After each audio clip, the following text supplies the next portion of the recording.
नमस्कार भगतजनों।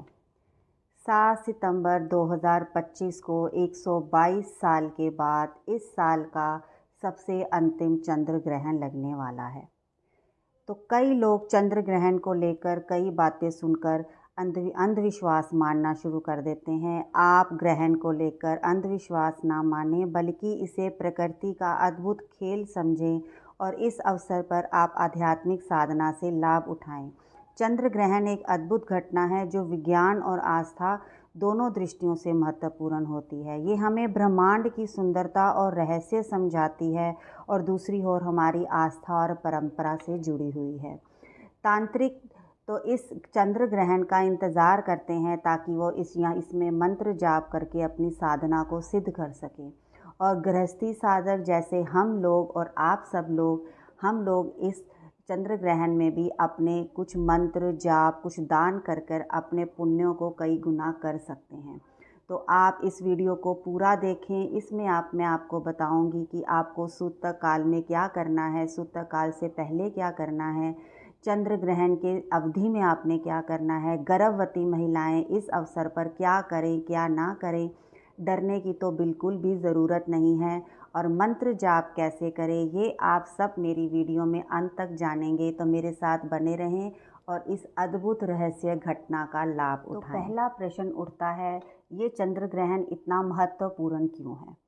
ये इसलिए महत्वपूर्ण है क्योंकि इस दिन पंचक भी चालू हो रहा है, पितृपक्ष भी शुरू हो रहा है, पूर्णिमा का श्राद्ध भी इसी दिन बनेगा और चंद्र ग्रहण जो 122 साल के बाद बन रहा है, तो बहुत सारे शुभ संयोग बन रहे हैं इस चंद्र ग्रहण पर। तो आए हम इस सबका लाभ उठाएं। तो सबसे पहला प्रश्न उठता है कि इसमें हमें क्या करना चाहिए चंद्र ग्रहण के समय।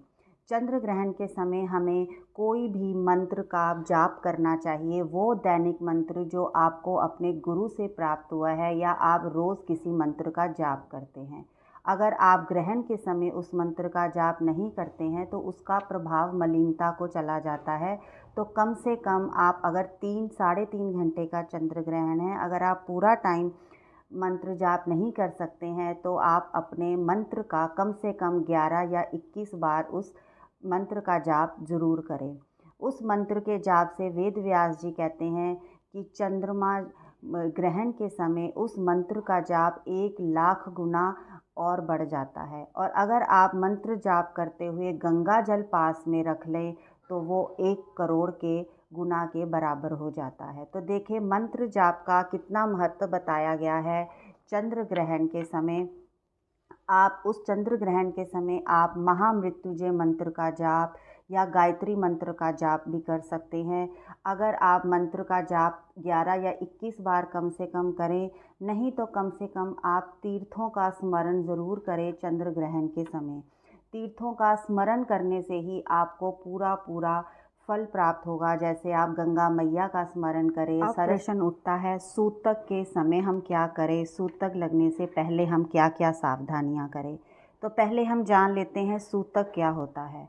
जैसे किसी मान लें आप किसी गोले में आग लगी हुई है, तो उसका असर आने से पहले हमें उसके कुछ ना कुछ सेकाई या कुछ अग्नि का प्रभाव हमें महसूस होना शुरू हो जाता है। इसी तरह ही ये सूतक का प्रभाव चंद्र ग्रहण से, चंद्र ग्रहण का 9 घंटे पहले से हमें उसका प्रभाव और उसका सेक लगना शुरू हो जाता है। तो आप सूतक से पहले कोई भी अगर पका हुआ अन्न है उसे आप पहले ही ख़त्म कर लें। ये चंद्र ग्रहण 12:57 का इसका सूतक का समय शुरू हो जाएगा, दोपहर 12:57 तक। तो उससे पहले आप पका हुआ जितना भी अन्न है पहले ही ख़त्म कर लें। अगर कोई बचा हुआ खाना है आप जीव जंतु या किसी जानवर को खिला सकते हैं। आप उससे पहले अगर भोजन कर ले तो बहुत अच्छा है, लेकिन शास्त्रों में बच्चों, बूढ़ों, रोगियों को कुछ छूट दी गई है। तो आप शाम के 6:36 से पहले पहले आप भोजन कर सकते हैं। अगर कोई भोजन बच भी गया है तो आप उसमें कुशा घास या काला तिल या तुलसी डालकर ज़रूर रख दें। इससे आपका खाना पवित्र रहेगा, आपको चंद्र ग्रहण की उसमें अशुद्धि नहीं जाएगी। और आपके घर में कच्चा अनाज भी है जैसे घी, दाल, आटा, बेसन, उन सब में आप काला तिल या कुशा घास या आप तुलसी डालकर उसे पवित्र रख सकते हैं। सूतक से पहले और सूतक के समय और चंद्र ग्रहण के समय आपको कपड़े नहीं धोना है, आपको बाल नहीं धोने हैं, आपको बाल और कपड़े निचोड़ने नहीं हैं। तो आप उस दिन ये ध्यान रखें, सूतक से पहले भी और चंद्र ग्रहण तक भी। अगर आपके कपड़े बाहर सूख रहे हैं, सूतक से पहले आप उसको यानी कि 12:57 से पहले अपने कपड़ों को अंदर कर लीजिए, नहीं तो वो दूषित हो जाएंगे, फिर आपको उसको अगले दिन दोबारा धोना पड़ेगा। चंद्र ग्रहण के समय कई चीज़ों की मनाही होती है क्योंकि इसका विपरीत परिणाम हो सकता है। ग्रहण के समय शरीर की पाचन शक्ति पर ग्रहों का असर पड़ता है, जिससे स्वास्थ्य समस्याएं बढ़ सकती हैं।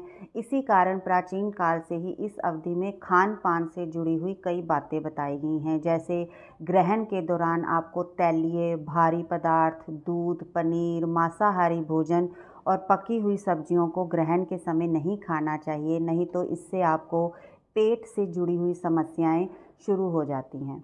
ग्रहण से पहले बने भोजन में आप तुलसी पत्र डाल दें क्योंकि तुलसी को पवित्र और औषधीय माना जाता है।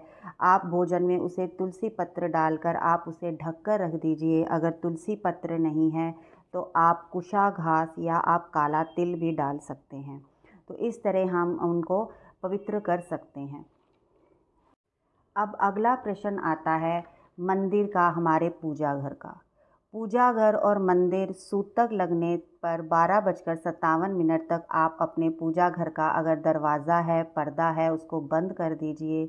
मूर्तियों को आप किसी कपड़े से ढक दीजिए और कोई भी पूजन कार्य, भगवान को भोजन लगाना, कुछ भी है आप सूतक से पहले कर लीजिए।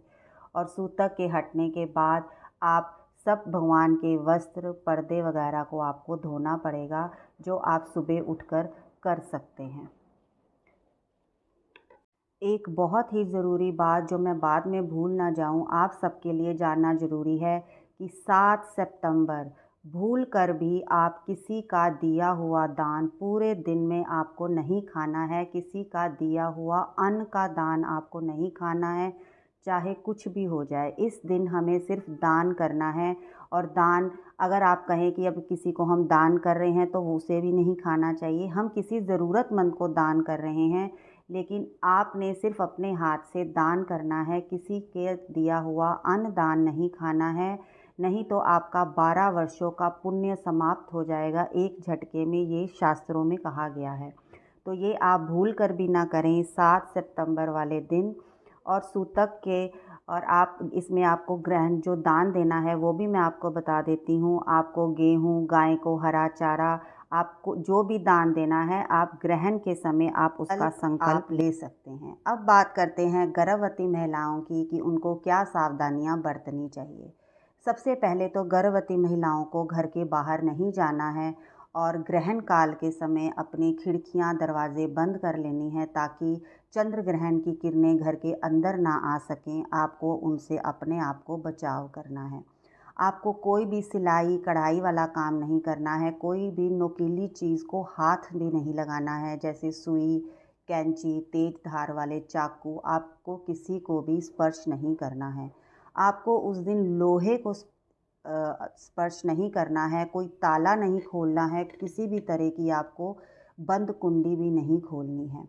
आपको उस दिन खाना भी नहीं बनाना है, सब्जी तक भी नहीं काटनी है, ये बार बार हम बोल रहे हैं। और आप पर चाँद की रोशनी ना पड़ने पाए, ये आपको सावधानी बरतनी है। और अगर आप मंत्र जाप कर सकते हैं, भगवान का नाम ले सकते हैं, तीर्थों का स्मरण करें, केदारनाथ, बद्रीनाथ, जिस भी तीर्थ आप गए हुए हैं, नहीं है तो आप उनका तस्वीर देखकर आप ध्यान लगाएं, भगवान का नाम लें और अपना बच्चे को अच्छे अच्छे से संस्कार दें। डरने का तो बिल्कुल भी नाम नहीं है। जब आप भगवान का नाम लेंगे और आराम से बैठकर ध्यान लगाएंगे तो आपका ये समय बहुत अच्छा कटेगा और सब कुछ अच्छा ही होगा। तो बिल्कुल डरने की बात नहीं है। अब है कि ग्रहण के समय हमें क्या नहीं करना चाहिए, ये सबके लिए ही था। सिर्फ गर्भवती महिलाएं के लिए नुकीली चीज़ों के इस्तेमाल करने का था, क्योंकि इस समय वातावरण नकारात्मक ऊर्जा का होता है। और अब का बात करते हैं ग्रहण समाप्त होने का।